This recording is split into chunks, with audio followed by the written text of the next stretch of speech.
ان الصلاۃ تنہی عن الفحشاء والمنکر، یقیناً نماز جو ہے بے حیائی کے کاموں سے اور منکر چیزوں سے روکتی ہے۔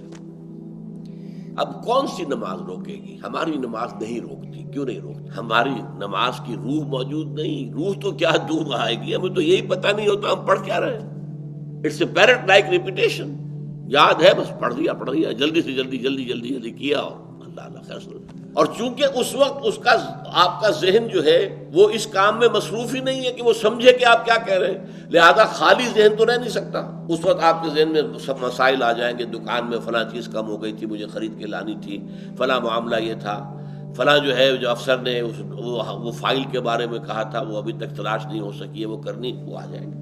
اس لیے کہ دماغ جو ہے خالی نہیں رہ سکتا۔ جب آپ کا دماغ نماز کے اندر انوالوڈ نہیں ہے تو ویکوم رہ نہیں سکتا اس دماغ میں، پھر وہ چیزیں آپ کی آئیں، اسی کے اوپر آپ کھڑے ہو کر زبان آپ کی پڑھ رہی ہوگی اور دماغ کہیں اور ہوگا۔ ایک تو وہ ہمارے ہاں کہاوت ہے کہ ہتھ کارول اور دل یارول، یہاں یہ ہے کہ زبان نماز کی طرف اور دماغ اپنے دھندوں کی طرف، تو وہ نماز کیا اثر کرے؟ لیکن نماز کی روح موجود ہو، اس میں حضور ہو کہ میں کھڑا ہوں اللہ کے حضور میں ہوں، سجدہ کرے تو محسوس کرے کہ میں نے اللہ کے قدموں میں اپنا سر رکھ دیا ہے، یہ کیفیت نماز کی ہے، تو یقیناً وہ انسان کے کردار پر اثر انداز ہوتا ہے۔